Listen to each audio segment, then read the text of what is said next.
हमने शुरुआती तौर पर जब हमने 2023 के चुनावों की चर्चा शुरू की थी, सीधे सीधे हम इसका कंपैरिजन, इसकी तुलना 2018-2019 से कर रहे थे। लेकिन परिस्थितियां बदल रही हैं, राजनीतिक दलों की जिस तरह से रणनीतियां बदल रही हैं, तो सीधे सीधे अब ये कहा जाए कि जो 2023 जीतेगा वही 2024 में भी राज करने वाला है, क्या यही माना जाए?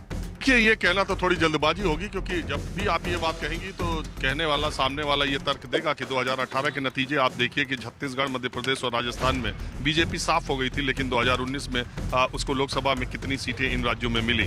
तो ये तर्क आपके सामने है और हमेशा इतिहास को ही आदमी सामने रख करके बात करता है। तो अभी भविष्य में क्या होगा ये कहना जल्दबाजी हो। नमस्कार दोस्तों, स्वागत है आपका सच की आवाज में।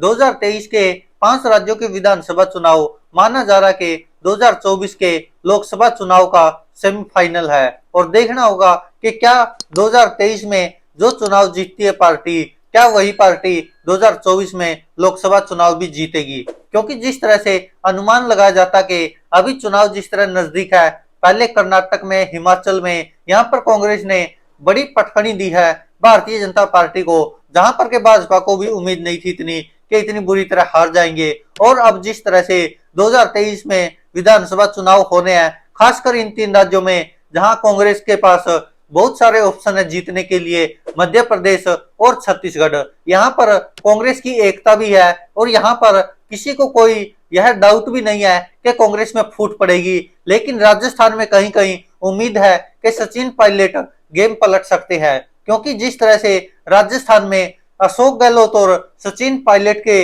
आपस में दबंधव किसने नहीं देखा, और जो उनकी आपसी फूट है वो भी काफी बार नजर आई है। और यहाँ तक कि हाई कमान भी कांग्रेस का सचिन पायलट को मनाने में बहुत कसम कसी नजर आई थी और बहुत ज्यादा पिछड़ता नजर आया था कि सचिन पायलट के जो मुद्दे हैं उन पर शायद सहमति नहीं बन पा रही है। मुश्किल से सचिन पायलट और अशोक गहलोत दोनों को एक कर पाई है कांग्रेस, और शायद हो सकता है कि विधानसभा चुनाव में इन्हीं का ज्यादा रोल रह सकता है। अगर सचिन पायलट और अशोक गहलोत एक साथ चुनाव लड़ते हैं तो शायद विधानसभा चुनाव में भारतीय जनता पार्टी की उम्मीदें बहुत कम है। लेकिन इतना तो तय है कि मध्य प्रदेश में शिवराज सिंह चौहान के लिए और छत्तीसगढ़ में भारतीय जनता पार्टी के लिए चुनौतियों की भरमार है। और यहाँ पर किसी तरह से भी ये नहीं कह सकते कि भारतीय जनता पार्टी में सब कुछ सही है, क्योंकि भारतीय जनता पार्टी में भी हर जगह आपसी कलेश है और जो भारतीय जनता पार्टी खुद ही की पार्टी से खुद ही के नेता लड़ते जा रहे हैं। अब देखना होगा कि आखिरकार जीतता कौन है। इसी पर न्यूज 24 के वरिष्ठ पत्रकार राजीव रंजन क्या कहते हैं, क्या 2023 में जो जीतेगा वही 2024 का भी सिकंदर होगा या नहीं, आइए देखते हैं क्या कहते हैं। राजीव, जिस तरह से विपिन को भी आपने सुना, केजे को भी आप सुन रहे होंगे, सीधे तौर पर जब हमने शुरुआती तौर पर जब हमने 2023 के चुनावों की चर्चा शुरू की थी, सीधे सीधे हम इसका कंपैरिजन, इसकी तुलना 2018-2019 से कर रहे थे। लेकिन परिस्थितियां बदल रही हैं, राजनीतिक दलों की जिस तरह से रणनीतियां बदल रही है, तो सीधे सीधे अब ये कहा जाए कि जो 2023 जीतेगा वही 2024 में भी राज करने वाला है, क्या यही माना जाए?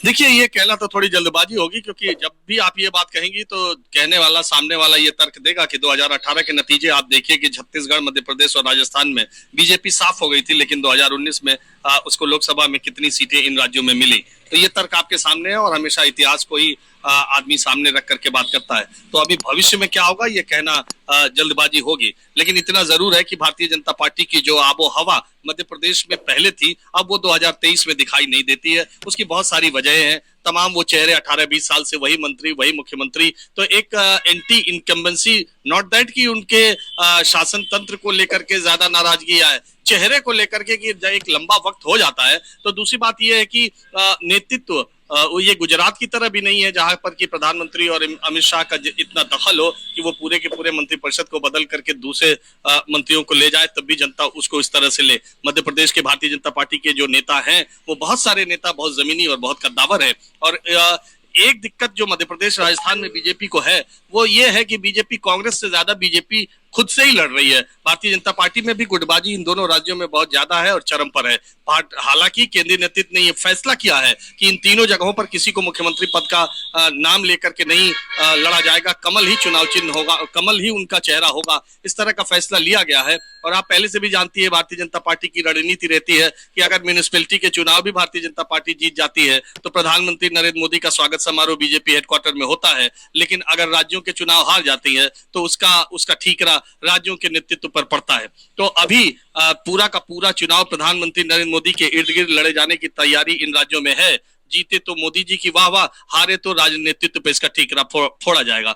दूसरी तरफ कांग्रेस पार्टी खुद देखिए, कमलनाथ जी को कोई चैलेंज नहीं है मध्य प्रदेश में, लेकिन ऐसा भी नहीं है कि मध्य प्रदेश में कांग्रेस की कोई हवा चल पड़ी है। और कांग्रेस खुद राजस्थान में गहलोत सरकार किस तरीके से सचिन पायलट से उनके संघर्ष रहे हैं पिछले दिनों, और केंद्रीय नेतृत्व तो कैसे माथे पर पसीना आ गया दोनों को समझाने बुझाने में, ये सबके सामने है। तो कांग्रेस पार्टी छत्तीसगढ़ में तो वो परेशानी कांग्रेस को नहीं है, लेकिन मध्य प्रदेश में भी नहीं है, लेकिन राजस्थान में भी कांग्रेस पार्टी में बीजेपी से कम अंदरूनी कलह नहीं है। और यही कारण है कि बड़े से बड़ा राजनीतिक पंडित भी राजस्थान के बारे में नहीं बता सकता कि राजस्थान की चुनावी लड़ाई कैसी होगी। लेकिन अभी आज की तारीख में मैं ये बहुत साफगोई से मानता हूं कि मध्य प्रदेश और छत्तीसगढ़ में बीजेपी के लिए चुनौतियां कम नहीं है। बिल्कुल, चुनौतियां कम नहीं हैं और वाकई में, और इसीलिए और दिलचस्पी यहाँ पर बढ़ती जा रही है इस चुनाव में आखिर होगा क्या, क्योंकि लगातार इसे 2024 का सेमीफाइनल कहा जा रहा है और ऐसे में इस सेमीफाइनल को जीतने की जुगत हर पार्टी की तरफ से लगातार की जा रही है। तो आपने देखा यहाँ पर राजीव रंजन ने भी साफ कह दिया कि जो 2023 में जीतेगा, जरूरी नहीं है कि 2024 के चुनाव भी उसी आधार पर हो वही हो, क्योंकि जिस तरह से 2018 के चुनाव जो विधानसभा के चुनाव थे भारतीय जनता पार्टी हार गई थी, लेकिन 2019 के लोकसभा चुनाव में एक तरफा जीत हासिल की थी प्रधानमंत्री नरेंद्र मोदी के चेहरे के दम पर, और भारतीय जनता पार्टी ने सरकार भी बनाई थी एनडीए ने। अब देखना होगा कि 2024 के लोकसभा चुनाव में क्या होगा और 2023 के विधानसभा चुनाव में क्या होगा। राजीव रंजन का मानना है कि भारतीय जनता पार्टी और कांग्रेस राजस्थान में तो दोनों ही अपनी अपनी पार्टियों से खुद ही लड़ रही है, लेकिन मध्य प्रदेश और छत्तीसगढ़ में कांग्रेस को कोई मुश्किल नहीं है। और उनका यह भी कहना है कि कांग्रेस तो छत्तीसगढ़ में मजबूत है, लेकिन मध्य प्रदेश में कांग्रेस की कोई हवा नहीं चली है, बल्कि लोग खुद ही कमल के फूल से कहें या भारतीय जनता पार्टी की सरकार से कहें, वही मुख्यमंत्री वही मंत्री काफी सालों से चले आ रहे हैं, जिस कारण शायद भारतीय जनता पार्टी की सरकार बनाने में काफी मुश्किलें होगी।